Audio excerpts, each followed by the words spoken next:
오늘 주신 하나님의 말씀은 요한복음 18장 28절에서 40절까지 말씀입니다. 같이 봉독하겠습니다. 그들이 예수를 가야바에게서 관정으로 끌고 가니 새벽이라. 그들은 더럽힘을 받지 아니하고 유월절 잔치를 먹고자 하여 관정에 들어가지 아니하더라. 그러므로 빌라도가 밖으로 나가서 그들에게 말하되 너희가 무슨 일로 이 사람을 고발하느냐. 대답하여 이르되 이 사람이 행악자가 아니었더라면 우리가 당신에게 넘기지 아니하였겠나이다. 빌라도가 이르되 너희가 그를 데려다가 너희 법대로 재판하라. 유대인들이 이르되 우리에게는 사람을 죽이는 권한이 없나이다 하니 이는 예수께서 자기가 어떤 죽음으로 죽을 것을 가리켜 하신 말씀을 응하게 하려 함이로라. 이에 빌라도가 다시 관정에 들어가 예수를 불러 이르되 내가 유대인의 왕이냐. 예수께서 대답하시되 이는 내가 스스로 하는 말이냐 다른 사람들이 나에 대하여 내게 한 말이냐. 빌라도가 대답하되 내가 유대인이냐. 내 나라 사람과 대제사장들이 너를 내게 넘겼으니 내가 무엇을 하였느냐. 예수께서 대답하시되 내 나라는 이 세상에 속한 것이 아니니라. 만일 내 나라가 이 세상에 속한 것이었더라면 내 종들이 싸워 나로 유대인들에게 넘겨지지 않게 하였으리라. 이제 내 나라는 여기에 속한 것이 아니니라. 빌라도가 이르되 그러면 내가 왕이 아니냐. 예수께서 대답하시되 내 말과 같이 내가 왕이니라. 내가 이를 위하여 태어났으며 이를 위하여 세상에 왔나니 곧 진리에 대하여 증언하려 함이로라. 무릇 진리에 속한 자는 내 음성을 듣느니라 하신대. 빌라도가 이르되 진리가 무엇이냐 하더라. 이 말을 하고 다시 유대인들에게 나가서 이르되 나는 그에게서 아무 죄도 찾지 못하였노라. 유월절이면 내가 너희에게 한 사람을 놓아주는 전례가 있으니 그러면 너희는 내가 유대인의 왕을 너희에게 놓아주기를 원하느냐 하니 그들이 또 소리질러 이르되 이 사람이 아니라 바라바라 하니 바라바는 강도였더라. 오늘은 세상에 속하지 않은 주님의 나라라는 제목으로 하나님 말씀 전하겠습니다. 지난 시간에 안나스와 그의 사위인 가야바가 대제사장의 자리에 앉아서 진짜 대제사장이신 예수님을 체포해 신문하는 불법의 현장을 봤습니다. 이 한밤중에 공회도 소집하지 않고 신문을 했습니다. 그리고 오늘은 장소가 바뀌는데 가야바의 뜰에서 빌라도의 관정으로 옮깁니다. 대제사장에게 유대식의 재판을 받았다면 이제는 총독 빌라도에게 로마식 재판을 받는 겁니다. 빌라도는 로마 황제에 의해서 황제를 대신해 파견된 총독입니다. 그 관정에서 새벽 시간에 재판이 이루어지는데 이 신문 장면은 다른 복음서에 비해 상대적으로 길게 묘사되어 있습니다. 그만큼 이 재판이 중요하다라는 이야기입니다. 그런데 이 신문의 과정에서 예수 그리스도가 누구인지 다시 한번 증언이 되고 있는데 신문이 아닌 진리를 계시하는 자리가 되는 겁니다. 본문 28절에 보면 그들이 예수를 가야바에게서 관정으로 끌고 가니 새벽이라. 그들은 더럽힘을 받지 아니하고 유월절 잔치를 먹고자 하여 관정에 들어가지 아니하더라. 방금 읽은 이 말씀에는 예수님을 가야바에게서 관정으로 끌고 갈 때가 새벽이라고 합니다. 새벽. 이 새벽은 가장 어둠이 짙어지는 시간이죠. 그래서 이 어둠이 짙어지는 마지막 순간인데 이 시간이 지나면 이제는 새날이 밝아오는 여명이 트는 시간입니다. 그러니까 하루에 시간이 교체되는 절정의 순간이 바로 새벽입니다. 새벽에 일어나 보면 서서히 어둠이 걷어지는 장면을 볼 수 있죠. 바로 그 시간대입니다. 이제 주님은 죽음을 향해 다가서고 계셨고 그 죽음 너머 놀라운 구원의 역사가 펼쳐질 것을 이 새벽이라는 시간을 통해 암시하고 있는 것입니다. 특히 관정은 빌라도가 머물던 집인데 이 관정은 영어 성경에서 The Hall of Judgment라고 해서 법정이라는 의미이기도 합니다. 그리고 또 지휘관이 살고 있는 이 관사 같은 말입니다. 그러니까 빌라도가 있는 이 장소, 이곳은 법정으로서의 역할도 하고 있었던 겁니다. 유대인들이 예수님을 제거하려고 바로 로마의 법정을 이용하고 있는 것을 우리에게 보여주고 있는데, 사실 총독이 주재하고 있는 장소는 이 예루살렘이 아니었습니다. 지중해 바닷가 가이사리아에 머물고 있는데, 여기는 바닷가이기 때문에 로마와 왕래하기 편리한 장소였습니다. 거기에 있어야 할 빌라도가 지금은 왜 예루살렘에 있습니까? 왜 여기까지 와 있을까? 지금 유대인의 명절을 앞두고 있는 상황이죠. 6월절, 77절, 초막절이 되면 유대인들은 예루살렘으로 순례를 하게 됩니다. 그래서 예루살렘에 살고 있던 사람들보다 더 많은 사람들이 예루살렘으로 모이는 겁니다. 이렇게 많은 사람이 모이는 상황을 식민 통치자의 입장에서 보면 일단 불안하죠. 군중 심리에 의해 반란이 일어날 수도 있기 때문입니다. 그래서 명절이 가까이 오면 가이사리아에 있던 총독이 로마의 군대 깃발을 들고 그 군대의 호위를 받으면서 예루살렘으로 입성하는 것입니다. 치안 유지가 목적이지만 그 자체로도 메시지가 되는 것이죠. 딴 생각하지 말라. 반란을 꾸미면 죽는다. 무자비하게 진압할 것이라는 메시지가 총독이 예루살렘 성에 입성할 때 그 행렬 속에 담겨져 있는 겁니다. 그래서 지금 빌라도는 예루살렘에 있었던 겁니다. 그런데 예수님을 데려온 사람들은 빌라도의 관정 안으로 안 들어갔다고 하죠. 그러면 누구만 그 안으로 들어간 겁니까? 결박당한 예수님만 그 안으로 들어간 것입니다. 그 이유를 설명하고 있죠. 그들은 더럽힘을 받지 아니하고 유월절 잔치를 먹고자 하여. 더럽힘이라는 개념은 제의적 표현으로 유대인들의 큰 명절인 유월절을 앞두고 부정탈까 봐서 그 안으로 안 들어간 겁니다. 왜 그렇습니까? 유월절에 식사를 하면서 그 명절을 보내야 하는데 빌라도 관정은 사실상 이방인의 공간이었기 때문에 그 안에 들어가 부정타게 되면 유월절 식사를 못하게 되는 겁니다. 그래서 더럽힘을 당할까봐 들어가지 않았던 겁니다. 이게 얼마나 큰 아이러니한 일입니까? 그런 더러움을 걱정하는 사람들이 하나님의 아들, 죄가 없으신 예수님께는 더러운 짓을 하고 있는 겁니다. 그렇게 안 들어가니까 원고와 피고 간의 신문이 이루어질 수 없었고, 결국 누가 나옵니까? 빌라도가 밖으로 나오게 됩니다. 29절과 30절에 보면, 그러므로 빌라도가 밖으로 나가서 그들에게 말하되 너희가 무슨 일로 이 사람을 고발하느냐? 대답하여 이르되 이 사람이 행악자가 아니었더라면 우리가 당신에게 넘기지 아니하였겠나이다. 빌라도가 고발의 이유를 묻자 그들은 행악자라고 합니다. 하지만 빌라도가 보니까 로마법에 저촉될 만한 혐의를 찾을 수 없었습니다. 그래서 31절에 빌라도가 이르되 너희가 그를 데려다가 너희 법대로 재판하라. 유대인들이 이르되 우리에게는 사람을 죽이는 권한이 없나이다 하니, 결국 자기네들끼리 해결해야 할 종교적인 문제였고 자기가 관여할 일은 아니었습니다. 그런데 자기들도 모르는 사이에 예수님을 끌고 온 의도를 말해버리죠. 뭐라고 했습니까? 우리에게는 사람을 죽이는 권한이 없나이다. 당시 이스라엘은 로마의 식민지로 있는 상황입니다.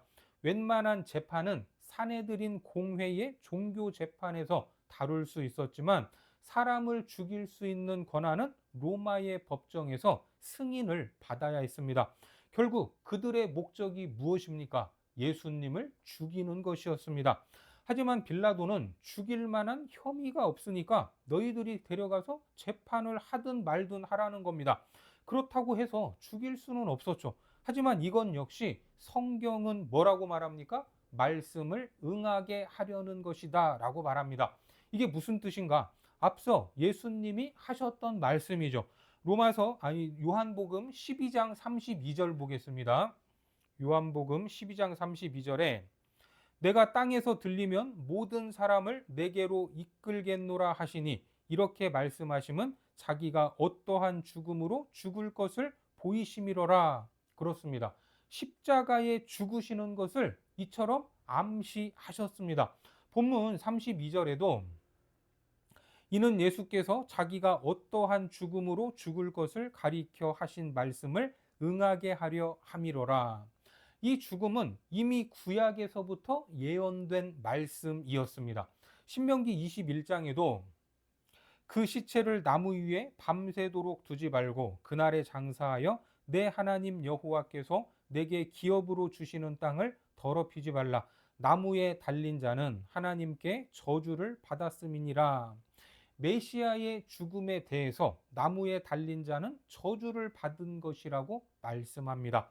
그 저주를 예수님께서 끌어 안으셨습니다.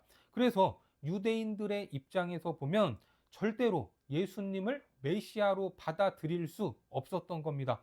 어떻게 메시아가 저주받은 나무에서 달릴 수가 있냐? 그 구속의 의미와 성격을 도무지 받아들일 수 없었던 겁니다. 예수님을 이곳까지 끌고 온 사람들 역시 이 의미를 모르죠. 그렇게 예수님의 혐의에 대해 이야기를 하다가 빌라도는 다시 관정으로 들어가서 예수님께 묻습니다. 33절에 보니까 이에 빌라도가 다시 관정에 들어가 예수를 불러 이르되 내가 유대인의 왕이냐? 여러분, 이게 얼마나 우스운 장면입니까? 예수님을 데려온 사람들이 밖에 있으니까 빌라도는 예수님께 갔다가 다시 밖으로 나갔다가 이 안으로 들어왔다가 들락날락 하면서 대화를 하고 있는 겁니다. 그리고 이제 예수님께로 와서 뭐라고 합니까? 유대인의 왕이냐고 묻습니다. 34절에 예수께서 대답하시되 이는 내가 스스로 하는 말이냐? 다른 사람들이 나에 대하여 내게 한 말이냐?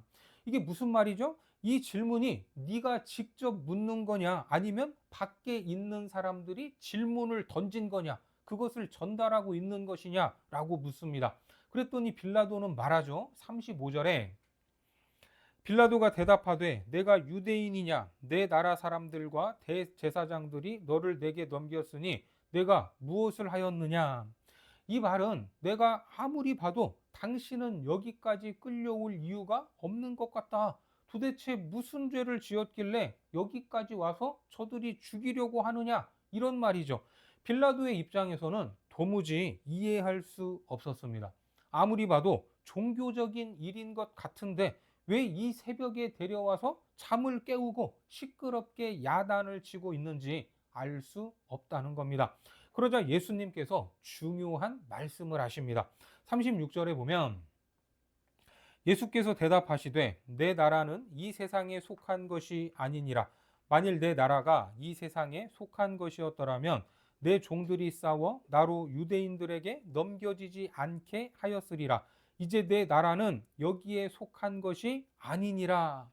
여기에서 말하는 내 나라는 누구의 나라입니까? 예수님의 나라로 세상에 속한 것이 아니다라고 말씀하시죠. 왜 이런 나라의 개념을 말씀하시는가? 바로 시대의 착각을 바로잡기 위해서 설명하는 겁니다. 내가 꿈꾸는 나라가 너희들이 기대하던 나라와 같았다면 너희들이 좋아하는 그 물리력을 동원해서 내 종들을 동원해서 얼마든지 저 유대인들을 물리칠 수 있고 나를 체포하려고 사람들을 체포하려던 이 사람들을 제압할 수 있었다. 내가 여기까지 이렇게 무기력한 모습으로 끌려오지 않았다라는 말입니다. 그런 의미에서 내 나라, 이 주님의 나라는 세상 나라와 본질적인 차이가 있는 것이고 세상에 속하지 않은 것입니다. 세상에 속하지 않은 나라가 내가 만들어가고 싶은 내가 꿈꾸는 나라다라는 말입니다. 이런 개념을 지금 듣고 있는 빌라도가 이해할 수 있겠습니까? 절대로 이해할 수 없었습니다. 빌라도는 예수님의 입에서 내가 왕이다라는 말이 나오냐, 나오지 않느냐, 이것이 중요했습니다. 그래서 또 묻죠. 37절에 빌라도가 이르되 그러면 내가 왕이 아니냐? 예수께서 대답하시되 내 말과 같이 내가 왕이니라. 내가 이를 위하여 태어났으며 이를 위하여 세상에 왔나니 곧 진리에 대하여 증언하려 함이로라. 무릇 진리에 속한 자는 내 음성을 듣느니라 하신대. 예수님은 내가 왕이라고 선언을 하십니다. 여기서 내 음성을 듣는다라는 말은 무릇 나는 이 진리를 위해서 왔고 이 진리에 속한 자는 내 음성을 듣는다. 이 말은 나의 통치 아래 내 나라 백성이 된다는 뜻입니다. 지금까지 요한복음에서 보면 항상 진리는 무엇이었습니까? 진리는 예수 그리스도 그분이십니다. 그래서 이 나라는 예수님의 나라요. 예수님으로 말미암지 않고서는 아무도 갈 수 없는 그런 나라입니다. 그래서 어떤 이데아의 세계나 개념의 나라가 아니라 예수라는 실체를 말하고 있습니다. 내가 이를 위하여 태어났으며 이를 위하여 세상에 왔나니. 그렇습니다. 주님이 진리입니다. 그러자 빌라도가 진리에 대해서 묻습니다. 38절에 빌라도가 이르되 진리가 무엇이냐 하더라. 이 말을 하고 다시 유대인들에게 나가서 이르되 나는 그에게서 아무 죄도 찾지 못하였노라. 이 말씀을 보면 빌라도가 진리에 대해서 궁금해진 것처럼 보일 수도 있지만 그런 뉘앙스는 아닙니다. 진리가 뭐라고? 그게 진리라고? 네가 진리란 말이야? 이런 뜻입니다. 한마디로 진리가 밥 먹여주냐? 그래서 배부르냐? 그렇게 조롱하는 겁니다. 빌라도는 진리를 말하는 예수님을 비웃었습니다. 그런데 이러한 비아냥과 비웃음은 진리를 따라 살아가는 우리가 마주하는 현실적인 문제이기도 합니다. 교회 다니면 밥이 나오냐 떡이 나오냐 이런 말을 저도 많이 들어봤습니다. 왜 그렇습니까? 진리가 뭔지 모르니까 비웃기 위해 하는 말입니다. 하지만 떡과 밥은 물론이고 훨씬 더 좋은 것들이 나오죠. 우리 인생까지 주님은 책임져 주십니다. 예수님이 이 일을 위하여 십자가를 향해 걸어가셨던 겁니다. 여전히 우리가 살고 있는 세상은 우리를 비웃고 공격하지만 어쩌면 그것은 당연한 것입니다. 그런 현실이지만 우리는 주님의 은혜로 인해 새끼 밥을 먹고 살아가고 있습니다. 하도 잘 먹이시니까 오히려 살이 많이 쪄서 한 끼만 먹기도 합니다. 빌라도는 다시 밖으로 나가서 유대인들에게 말을 하는데 새벽 시간에 들어갔다 나갔다 정말 이상한 일이 벌어지고 있습니다. 얼마나 웃기는 일입니까? 이리 갔다 저리 갔다. 바로 진리에 붙잡히지 않으면 이것이 맞는지 저것이 맞는지 왔다리 갔다리 할 수밖에 없는 세상의 모습을 빌라도가 지금 보여주는 것 같습니다. 그렇게 빌라도는 밖에 나가서 또 말합니다. 39절에 6월절이면 내가 너희에게 한 사람을 놓아주는 전례가 있으니 그러면 너희는 내가 유대인의 왕을 너희에게 놓아주기를 원하느냐 하니 6월절이라는 유대 최고의 명절에 로마가 유대인들의 환심을 사기 위해 특별 사면을 하는데 누구를 놓아주기를 원하냐고 묻습니다. 그러자 백성들은 외치죠. 40절에 그들이 또 소리질러 이르되 이 사람이 아니라 바라바라 하니 바라바는 강도였더라. 그들이 원한 건 누굽니까? 바라바였습니다. 여기서는 강도라고 말하지만 우리가 생각하는 그런 강도, 그런 범죄자는 아닙니다. 누가복음 23장 말씀에 보면 이 바라바는 성중에서 일어난 밀란과 살인으로 말미암아 옥에 갇힌 자로라. 밀란과 살인을 행한 사람이라고 하는데 쉽게 말해 당시 식민지를 살던 이스라엘의 해방 운동을 벌였던 우리로 말하면 독립운동가였습니다. 무장된 조직을 이끌면서 로마 제국에 대항해 싸우던 사람입니다. 그러니까 유대인들 입장에서는 바라바가 나라를 회복하고 이스라엘을 로마의 속국으로부터 보호하려고 노력했던 사람인 겁니다. 그러니까 이스라엘 백성들이 바라바를 풀어달라고 외친 이유는 한 가지죠. 그들이 지금까지 원했던 메시아는 어떤 모습이었습니까?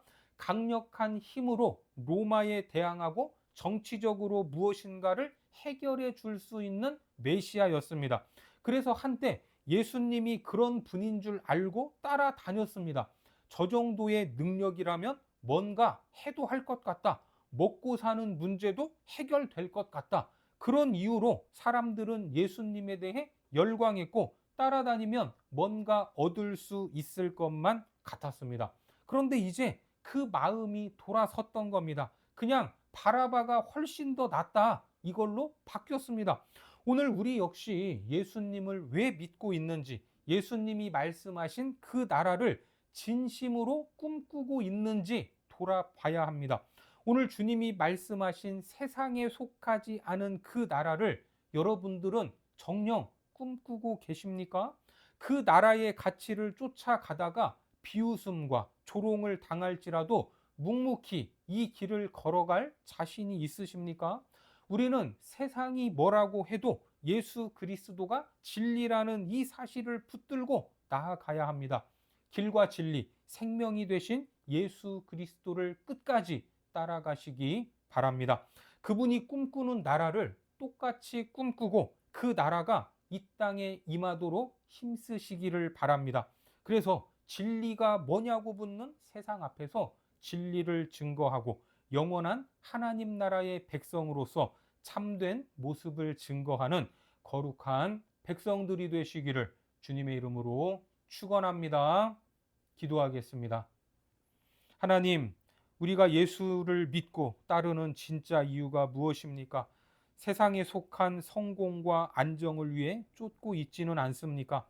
예수님이 세상에 속하지 않은 나라를 위해 이 땅에 오셨고 공생애를 사시면서 진리를 증언하셨듯이 그 진리의 말씀을 듣게 하시고 영원한 나라의 백성으로 이 땅에 그 나라를 확장하는 삶이 되도록 사용하여 주옵소서. 예수님의 이름으로 기도드립니다. 아멘.